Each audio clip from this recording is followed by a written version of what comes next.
بسم اللہ الرحمن الرحیم یا ایہا الذین آمنوا اتقوا اللہ ولتنظر نفس ما قدمت لغد واتقوا اللہ ان اللہ خبیر بما تعملون۔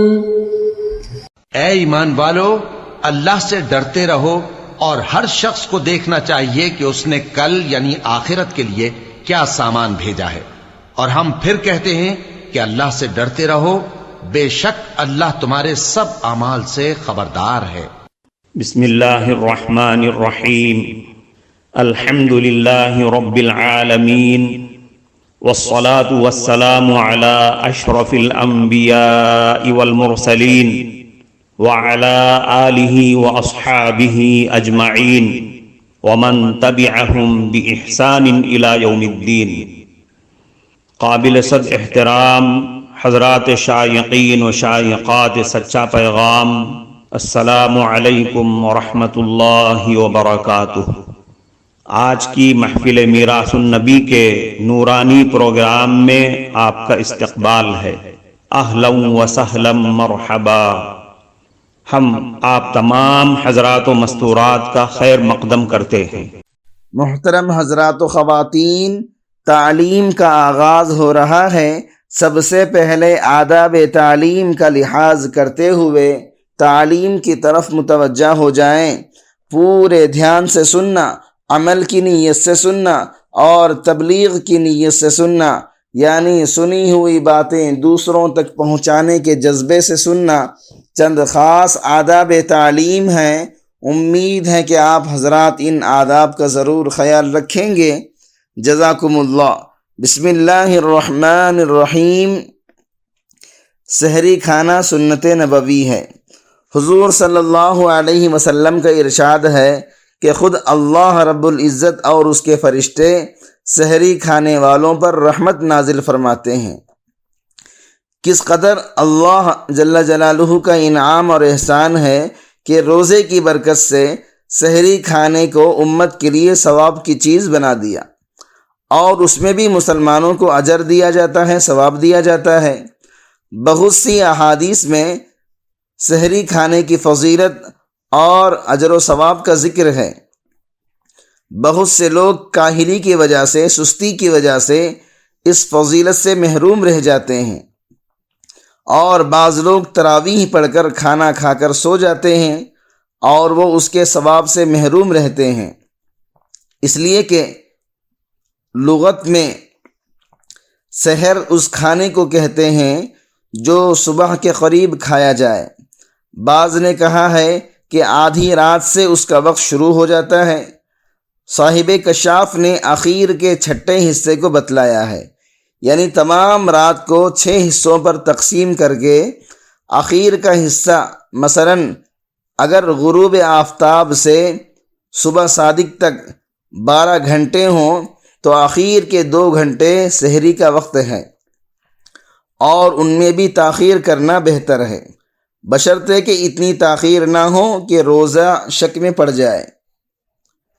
نبی کریم صلی اللہ علیہ وسلم کا ارشاد ہے کہ ہمارے اور اہل کتاب یعنی یہود و نصارہ کے روزے میں سحری کھانے سے فرق ہو جاتا ہے کہ یہود و نصارہ سحری نہیں کھاتے۔ ایک جگہ ارشاد ہے کہ سحری کھایا کرو، اس میں برکت ہے۔ ایک جگہ ارشاد ہے کہ 3 چیزوں میں برکت ہے، جماعت میں اور سرید میں اور سحری کھانے میں۔ اس حدیث میں جماعت سے عام مراد ہے نماز کی جماعت اور ہر وہ کام جس کو مسلمانوں کی جماعت مل کر کرے، اللہ کی مدد اس کے ساتھ فرمائی گئی ہے۔ اور سرید گوشت میں پکی ہوئی روٹی کہلاتی ہے جو نہایت لذیذ کھانا ہوتا ہے۔ تیسرے سحری۔ نبی کریم صلی اللہ علیہ وسلم جب کسی صحابی کو اپنے ساتھ سحری کھلانے کے لیے بلاتے تو ارشاد فرماتے کہ آؤ برکت کا کھانا کھا لو۔ ایک حدیث میں ارشاد ہے کہ سحری کھا کر روزے پر قوت حاصل کرو اور دوپہر کو سو کر اخیر رات کے اٹھنے پر مدد مانگو۔ حضرت عبداللہ ابن حارث ایک صحابی سے نقل کرتے ہیں کہ میں حضور صلی اللہ علیہ وسلم کی خدمت میں ایسے وقت حاضر ہوا کہ آپ صلی اللہ علیہ وسلم سحری کھا رہے تھے۔ آپ صلی اللہ علیہ وسلم نے فرمایا کہ یہ ایک برکت کی چیز ہے جو اللہ نے تم کو عطا فرمائی ہے، اس کو مت چھوڑنا۔ حضور صلی اللہ علیہ وسلم نے متعدد روایات میں سحری کھانے کی ترغیب فرمائی ہے، حتیٰ کہ ارشاد ہے اور کچھ نہ ہو تو ایک چھوہارا ہی کھا لیا کرو یا ایک گھونٹ پانی ہی پی لیا کرو، اس لیے کہ روزے داروں کو اس ثواب کا خاص طور سے اہتمام کرنا چاہیے کہ اپنی راحت، اپنا نفع اور مفت کا ثواب۔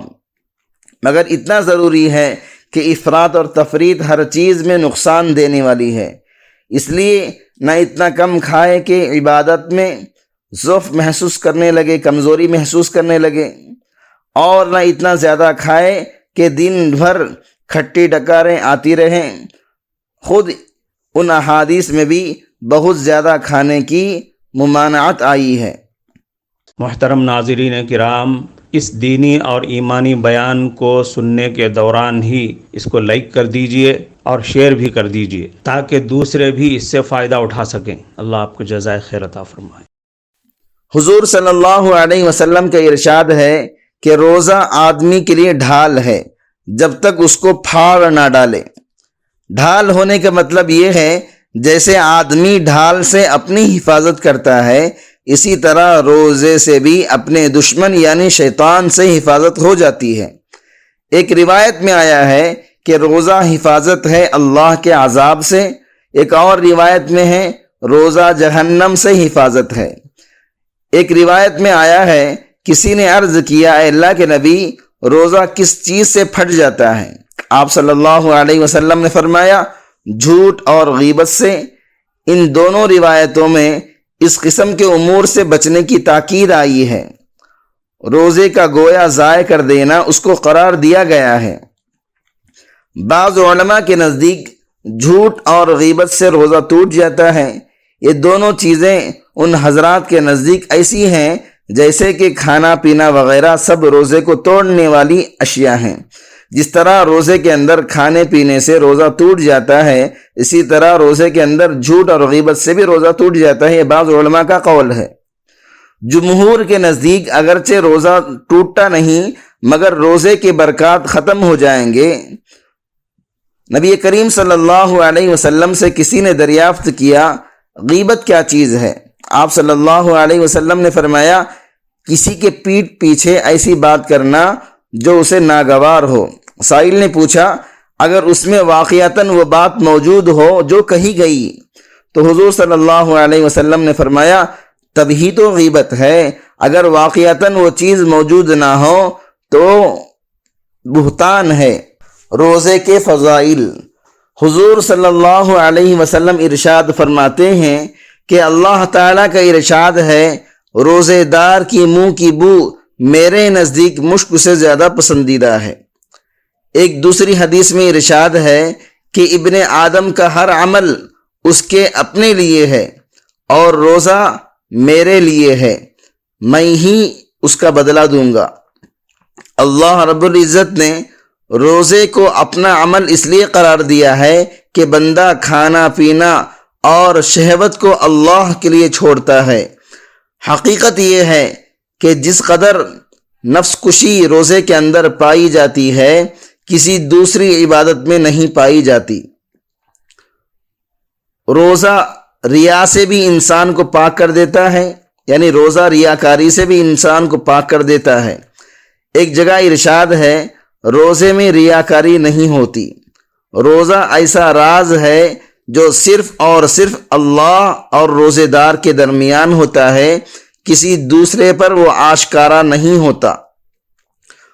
روزے دار جب روزہ رکھتا ہے تو وہ حقیقتاً ربانی صفات کو اپنے اندر منتقل کرنے کی کوشش کرتا ہے کہ اللہ تعالیٰ بھی کھانے پینے سے بے نیاز ہے اور روزے دار بھی۔ اسی طرح ابن آدم ربانی صفات کا حامل بن جاتا ہے۔ روزے کی ابتدا۔ نبی صلی اللہ علیہ وسلم نبوت ملنے کے بعد 13 سال تک مکہ مکرمہ میں لوگوں کو تبلیغ کرتے رہے، ایمان لانے اور دوسروں کو اس کی دعوت دینے کے علاوہ کوئی دوسرا کام نہیں تھا۔ پھر آہستہ آہستہ اللہ کی جانب سے احکامات آنا شروع ہوئے۔ اولاً نماز فرض ہوئی، پھر جب آپ صلی اللہ علیہ وسلم ہجرت کر گئے، مدینہ منورہ تشریف لائے، تو وہاں بہت سے احکامات نازل ہوئے۔ ان میں سے ایک حکم روزے کے بارے میں بھی تھا۔ سب سے پہلے عاشورہ کا روزہ فرض ہوا، اس کے بعد رمضان کے روزوں کا حکم ہوا، لیکن ابتدا میں اتنی رعایت تھی کہ جس کا جی چاہے رکھ لے، جس کا جی چاہے نہ رکھے، اور فدیہ ادا کر دے۔ چنانچہ لوگوں میں روزے کی عادت ہو گئی۔ تقریباً ہجرت کے 1.5 سال بعد سن 2 ہجری میں رمضان کے روزوں کی فرضیت کا حکم آ گیا۔ روزے کی اہمیت کا اندازہ اس سے بھی لگایا جا سکتا ہے کہ بعض علماء نے اس کے بے شمار فضائل کو دیکھ کر نماز جیسی اہم عبادت پر اس کو ترجیح دی ہے۔ اس سلسلے میں سب سے واضح دلیل حضرت ابو اسامہ رضی اللہ عنہ کی حدیث ہے کہ نبی کریم صلی اللہ علیہ وسلم نے ارشاد فرمایا، روزے کو اپنے اوپر لازم کر لو کیونکہ کوئی چیز اس کے برابر نہیں۔ کفارہ مجلس کی دعا پڑھ لیجئے۔ سبحانک اللہم و بحمدک، اشہد ان لا الہ الا انت، استغفرک و اتوب الیک۔